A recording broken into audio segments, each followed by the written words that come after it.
जय माँ संतोषी माता। दोस्तों, आप सभी का मेरे इस YouTube चैनल में हार्दिक स्वागत है। आज भाद्रपद मास का आखिरी शुक्रवार है और आज आखिरी शुक्रवार के दिन सुनिए माँ संतोषी की व्रत कथा। तो चलिए वीडियो शुरू करते हैं। अगर आपको हमारी ये वीडियो अच्छी लगी हो तो लाइक, शेयर और सब्सक्राइब करना ना भूलें और कमेंट बॉक्स में जय संतोषी माता अवश्य लिखें। तो चलिए वीडियो शुरू करते हैं। एक बुढ़िया माई थी, उसके 7 बेटे थे। 6 कमाने वाले थे जबकि एक निकम्मा था। बुढ़िया 6 बेटों की रसोई बनाती, भोजन कराती और उनसे जो चूठन बचती वह 7वें को दे देती। एक दिन वो अपनी पत्नी से बोला, देखी मेरी माँ को मुझ पर कितना प्रेम है। वह बोली, क्यों नहीं, सबका जूठा जो तुमको खिलाती है। वह बोला, ऐसा हो ही नहीं सकता, मैं जब तक आंखों से ना देख लूं मैं मान ही नहीं सकता। बहू हंसकर बोली, देख लोगे तब तो मानोगे ना। कुछ दिनों के बाद त्योहार आया। घर में 7 प्रकार के भोजन और चूरमे के लड्डू बने। वह जांचने को सिर दुखने का बहाना कर पतला वस्त्र सिर पर ओढ़े रसोई घर में सो गया। वह कपड़े में से सब देखता रहा। 6 भाई भोजन करने आए। उसने देखा माँ ने उनके लिए सुंदर आसन बिछाकर नाना प्रकार की रसोई परोसी और आग्रह करके उन्हें जमाया। वह देखता रहा। 6 भोजन करके उठे तब माँ ने उनकी जूठी थालियों में से लड्डुओं के टुकड़े उठाकर एक लड्डू बनाया। जूठन साफ कर बुढ़िया माँ ने उसे पुकारा, बेटा 6 भाई भोजन कर गए, अब तू ही बाकी है, उठ, तू कब खाएगा। वह कहने लगा, माँ मुझे भोजन नहीं करना, अब मैं प्रदेश जा रहा हूँ। माँ ने कहा, कल जाता हो तो आज ही चला जा। वह बोला, हाँ आज ही तो जा रहा हूँ। यह कहकर वह घर से निकल गया। चलते समय पत्नी की याद आ गई। वह गौशाला में कंडे यानी कि उपले थाप रही थी। वहां जाकर बोला, हम जाओ प्रदेश आवेंगे कुछ काल, तुम रहियो संतोष से धर्म अपनो पाल। वह बोली, जाओ पिया अनंत से हमारे सोच हटाए, राम भरोसे हम रहे ईश्वर तुम्हें सहाय। दो निशानी आपन देख धरू में थी, सुधी मति हमारी पिसारियों रखियो मन गंभीर। वह बोला, मेरे पास तो कुछ नहीं, ये अंगूठी है सोले और अपनी कुछ निशानी मुझे दी। वह बोली, मेरे पास क्या है, ये गोबर भरा हाथ है। यह कहकर उसकी पीठ पर गोबर के हाथ की थाप मार दी। वह चल दिया और चलते चलते एक दूर देश पहुंचा। वहां एक साहूकार की दुकान थी। वहां जाकर कहने लगा, भाई मुझे नौकरी पर रख लो। साहूकार को जरूरत थी, बोला रह जा। लड़के ने पूछा, तनख्वाह क्या दोगे। साहूकार ने कहा, काम देखकर दाम मिलेंगे। साहूकार की नौकरी मिली। वह सुबह 7 बजे से 10 बजे तक नौकरी बजाने लगा। कुछ ही दिनों में दुकान का सारा लेन देन, हिसाब किताब, ग्राहकों को माल बेचना, सारा काम करने लगा। साहूकार के 7-8 नौकर थे। वे सब चक्कर खाने लगे, ये तो बहुत होशियार बन गया। सेठ ने भी काम देखा और 3 महीने में ही उसे आधे मुनाफे का हिस्सेदार बना लिया। वह कुछ ही वर्ष में नामी सेठ बन गया और मालिक सारा कारोबार उस पर छोड़कर चला गया। इधर उसकी पत्नी को सास ससुर दुख देने लगे। सारी गृहस्थी का काम करा के उसे लकड़ी लेने जंगल में भेजते। इसी बीच घर के आटे से जो भूसी निकलती उसकी रोटी बनाकर रख दी जाती और फूटे नारियल की नरेली में पानी। एक दिन वो लकड़ी लेने जा रही थी तो रास्ते में बहुत सी स्त्रियां संतोषी माता का व्रत करती दिखाई दी। वह वहां खड़ी होकर कथा सुनने लगी और पूछा, बहनों तुम किस देवता का व्रत करती हो और उसके करने से क्या फल मिलता है। यदि तुम इस व्रत का विधान मुझे समझाकर कहोगे तो मैं तुम्हारा बहुत बड़ा एहसान मानूंगी। तब उनमें से एक स्त्री बोली, सुनो, ये संतोषी माता का व्रत है। इसको करने से निर्धनता दरिद्रता का नाश होता है और जो कुछ मन में कामना हो सब संतोषी माता की कृपा से पूरी होती है। तब उसने उनसे उसकी व्रत की विधि पूछी। वह भक्तनी स्त्री बोली, 1.25 आने का गुड़ चना लेना, इच्छा हो तो 5.25 आने का लेना, या 1.25 रुपये का भी सहूलियत के अनुसार लाना, बिना परेशानी श्रद्धा व प्रेम से जितना भी बन पड़े सवाया लेना। प्रत्येक शुक्रवार को निराहार रहकर कथा सुनना, इसके बीच क्रम टूटे नहीं, लगातार नियम पालन करना। सुनने वाला कोई ना मिले तो घी का दीपक जला उसके आगे या जल के पात्र को सामने रखकर कथा कहना। जब कार्य सिद्ध न हो तो नियम का पालन करना और कार्य सिद्ध हो जाने पर व्रत का उद्यापन करना। 3 मास में माता फल पूरा करती है। यदि किसी के ग्रह खोटे भी हो तो माता वर्ष भर में कार्य सिद्ध करती है। फल सिद्ध होने पर उद्यापन करना चाहिए, बीच में नहीं। उद्यापन में 2.5 सेर आटे का खाजा तथा इसी परिमाण से खीर तथा चने का साग करना। 8 लड़कों को भोजन कराना, जहाँ तक मिले देवर जेठ भाई बंधु के हों, ना मिले तो रिश्तेदारों पास पड़ोसियों को बुलाना, उन्हें भोजन कराकर यथाशक्ति दक्षिणा दी। माता का नियम पूरा करना, उस दिन घर में खटाई न खाना। यह सुन बुढ़िया के लड़के की बहू चल दी। रास्ते में लकड़ी के बोझ को बेच दिया और उन पैसों से गुड़ चना ले माता के व्रत की तैयारी कर आगे चली और सामने मंदिर देखकर पूछने लगी, ये मंदिर किसका है। सब कहने लगे, संतोषी माता का मंदिर है। यह सुनकर माता के मंदिर में जाकर चरणों में लौटने लगी, दीनों विनती करने लगी, माँ मैं निप्ट अज्ञानी हूँ, व्रत के कुछ भी नियम नहीं जानती। मैं दुखी हूँ, हे माता, हे जगत जननी, मेरा दुख दूर कर, मैं तेरी शरण में हूँ। माता को दया आई। एक शुक्रवार बीता कि दूसरे को उसका पति का पत्तर आया और तीसरे शुक्रवार को उसका भेजा हुआ पैसा पहुंचा। यह देखकर जेठ जिठानी मुंह सिकोड़ने लगे। लड़के ताने देने लगे। काकी के पास पत्तर आने लगे, रुपया आने लगा। अब तो काकी की खातर बढ़ेगी।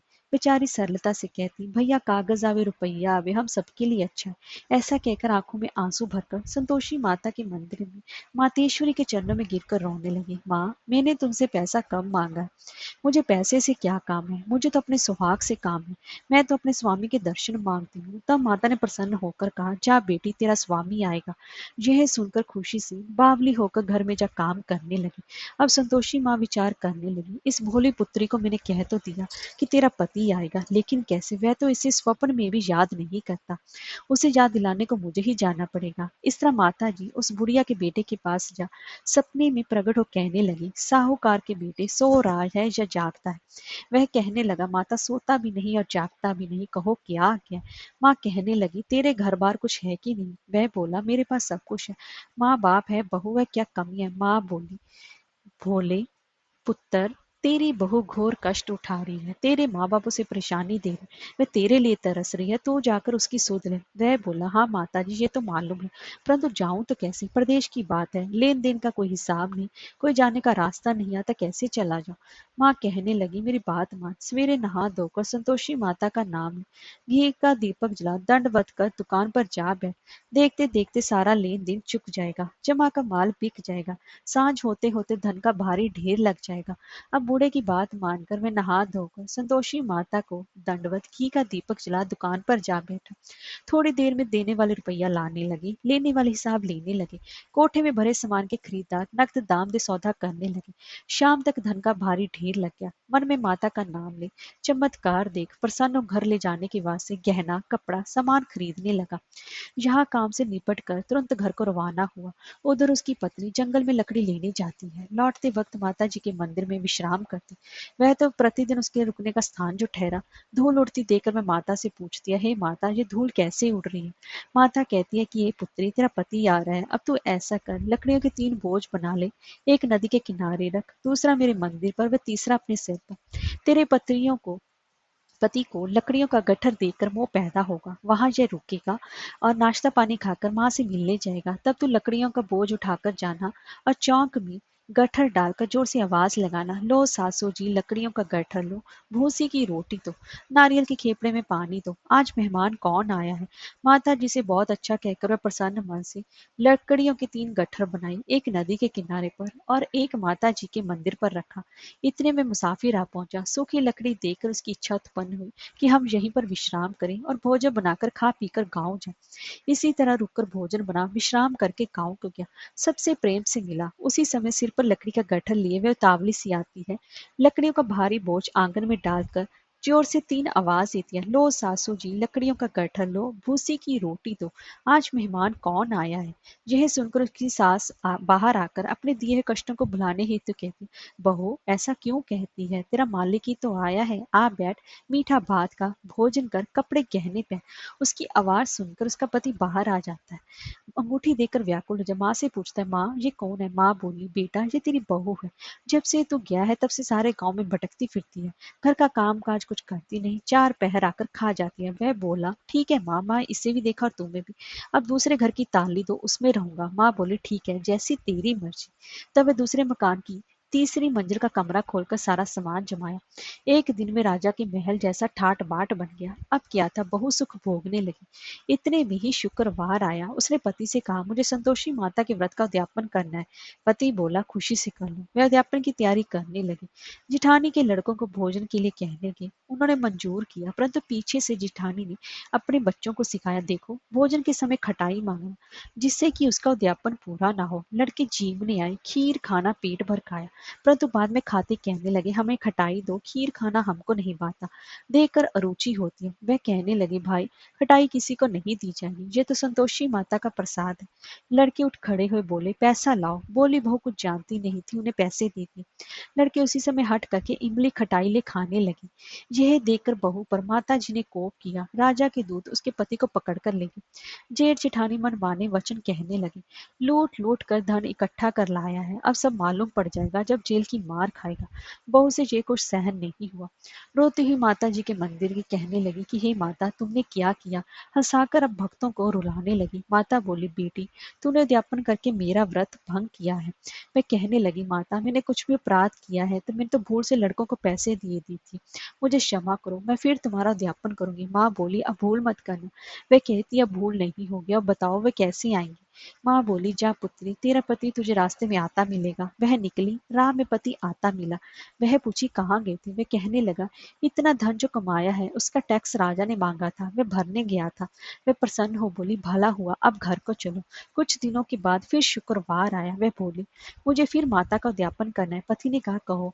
बहू फिर जेठ के लड़कों को भोजन को कहने गई। जेठानी ने एक दो बातें सुनाई और सब लड़कों को सिखाने लगी, तुम सब लोग पहले खटाई मांगना। लड़के भोजन से पहले कहने लगे, हमें खीर नहीं खानी, हमारा जी बिगड़ता है, कुछ खटाई खाने को दो। वह बोली, खटाई किसी को नहीं मिलेगी, आना है तो आओ। वे ब्राह्मण के लड़के लाकर भोजन कराने लगे।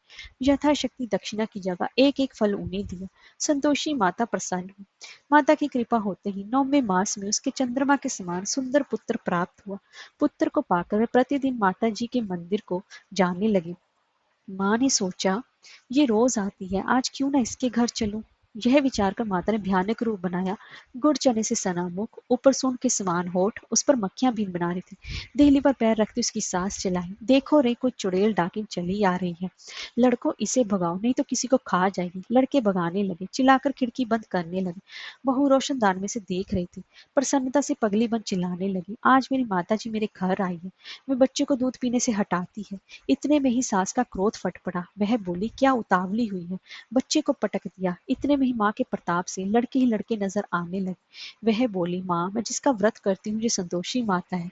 सबने माता जी के चरण पकड़ लिए और विनती करने लगे, हे माता, हम मूर्ख हैं, अज्ञानी हैं, तुम्हारे व्रत की विधि हम नहीं जानते, व्रत भंग कर हमने बड़ा ही अपराध किया है। जग माता, आप हमारा अपराध क्षमा करो। इस प्रकार माता प्रसन्न हुई।